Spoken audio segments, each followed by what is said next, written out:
The high per capita consumer base, why the American consumer remains the final boss in global trade. Summary. The United States' deepest strategic advantage is not merely the dollar's network effects or fiat privilege, but its unmatched high per capita consumer market, the only demand sink capable of absorbing the volume of high-value exports from major economies. China's export-dependent model and weak domestic consumption make this market its final boss challenge, giving the United States enduring leverage in trade, tariffs, and global imbalances. Section 1. Thread context. A LinkedIn discussion distilled a core tension in the global economy. Post 1 established the United States as an irreplaceable demand sink. Post 2 challenged the monetary foundations. Post 3 synthesized the arguments, showing that real economy leverage rooted in the high per capita consumer base is decisive. Section 2. The irreplaceable United States demand sink. The United States represents roughly 4% of the global population, yet drives about 25% of global nominal gross domestic product. No other single market matches its capacity to absorb high-value exports from Germany, South Korea, Japan, Europe, and China, especially advanced goods and services that require a wealthy, high per capita consumer base. Per capita metrics make this concrete. United States household consumption and expenditure are roughly 6 to 7 times higher than China's in nominal terms, with the United States in the range of $32,000 to $90,000 per capita, versus China's $5,000 household expenditure and approximately $14,000 gross domestic product per capita. Export-oriented economies worldwide target the American consumer because no alternative combines comparable scale, wealth, and openness to imports at the high end. China's record $1.19 trillion trade surplus in 2025, despite tariffs, shows exporters pivot aggressively toward available demand, yet the United States remains the gold standard demand sink. Section 3. The monetary counterpoint.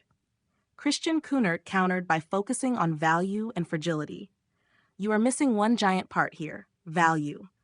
All you see is that the United States is giving money to other countries, but what the money they give away does not have any real value. It is only worth what people think it is worth. But what if the United States dollar is not anymore the world currency? You will have very high inflation in the United States, and then the whole high disposable income per capita is gone. This highlights the so-called exorbitant privilege. The United States exchanges easily created fiat dollars for real goods. Erosion of dollar reserve status could indeed bring higher import costs and inflation, undermining the consumer base. This content is brought to you by Bobby Giggs. Promote your brand here and reach a wide audience across platforms like YouTube, Instagram, and Facebook. Follow the links in the description to get started. Section 4. The fuller strategic reality. The response integrates both views. Dollar network effects, including acceptance as a medium of exchange, liquidity, collateral use, and yield payments, are powerful and sticky. But the primary, durable advantage is the high per capita consumer base itself, reinforced by policy tools like tariffs. Tariffs on Chinese electric vehicles and potential extensions to robots and artificial intelligence products demonstrate this leverage. When virtually every major exporter seeks access to the American market, the United States holds the stronger hand. Even after the Supreme Court struck down the broadest emergency tariffs in February 2026, sector-specific measures remain in force, such as approximately 100% tariffs on Chinese electric vehicles under Section 301, along with steel and aluminum protections. China's vulnerabilities are structural. Its model is export-dependent with chronic excess capacity and weak domestic consumption, roughly 39 to 57% of gross domestic product versus the United States at roughly 68 to 83%. Domestic demand has remained sluggish after the property crisis, forcing reliance on external markets despite its large population. Section 5. Surplus recycling versus diversion.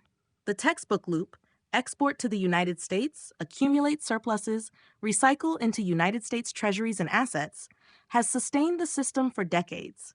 China has followed it only partially, with holdings of United States treasuries net declining, recently in the range of $690 billion to $760 billion amid ongoing divestment pressure.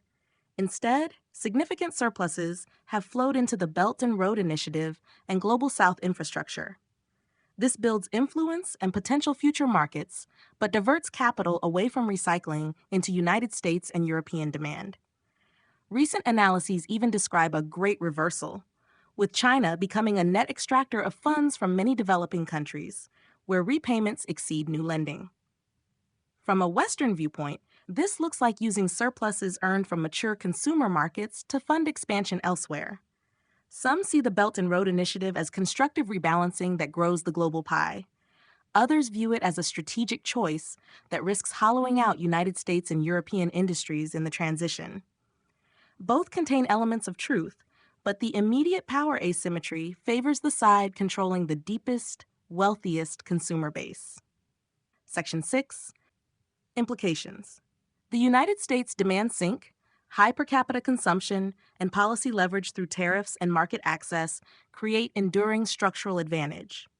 De-dollarization efforts and Belt and Road diversification are real, but do not quickly replicate America's consumer market depth. China's need to offload excess production keeps it tethered to this dynamic.